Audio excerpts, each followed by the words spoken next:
Mpendwa msikilizaji wa Radio Mwangaza FM, Jumamosi Kuu.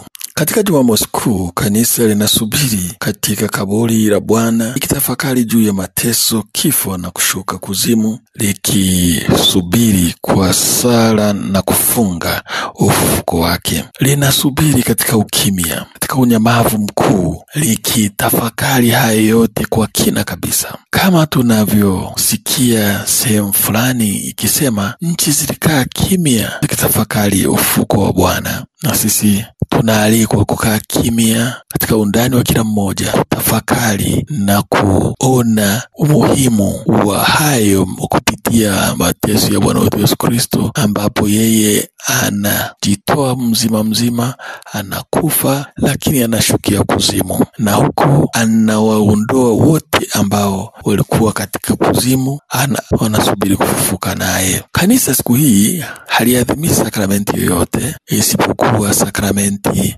ya kitubio au mpako wa ugonjwa, ikiwa ni kwa lazima. Na siku hii ambapo watu hutafakari, inapita hivyo katika ukimya, mfungo mzuri. Na jioni huwepo kesha la Pasaka. Katika kesha la Pasaka sasa kanisa linasubiri na kukumbuka kuanzia kutoka utumwani Misri, ikisafiri pamoja na Bwana wetu katika Agano la Kale, kama Musa alivyowavusha watu kutoka bahari ya Shamu. Hasa tunasikia katika somo la 3, watu wanaondoka katika kuwashinda maadui, wanavuka salama. Kwa hiyo linasubiri Pasaka, kuvuka kutoka katika hali ya dhambi kwenda katika hali ya neema, hali ya utakatifu. Basi ndio linafanya mkesha huo mtakatifu, na mkesha huu unajumuisha masomo 9, masomo 7 yote kutoka Agano la Kale, somo la waraka ambalo ni la 8, somo la 9 ni somo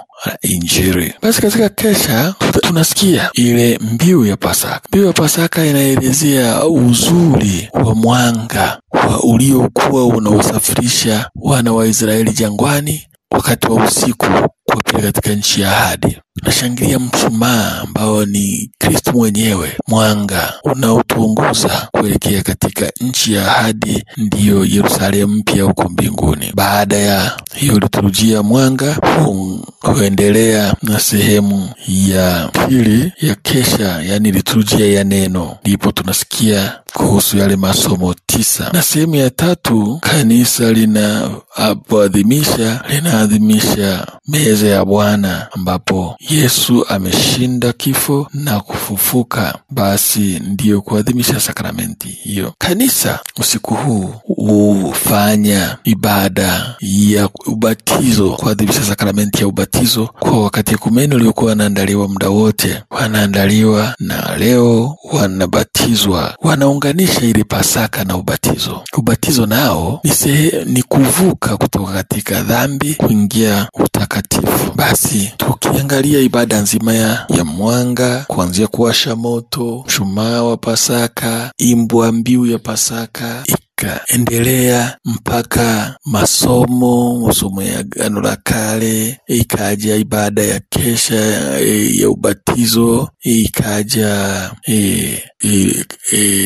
liturujia ya Ekaristi. Haya yote yanaashiria utimilifu wa furaha tunayoweza kuipata, furaha ya mbinguni, furaha ya ufufuko. Basi niwaalikeni tutafakari kwa kina siku hii ya leo, tafakari kwa kina thamani ya Bwana wetu Yesu Kristo kumwaga damu yake, akafa, akazikwa, akashukia kuzimu, siku ya 3 akafufuka kadiri ya maandiko. Na hapo kanisa linaimba haleluya kwamba Bwana amefufuka kweli kweli. Tuimbe na tushangilie.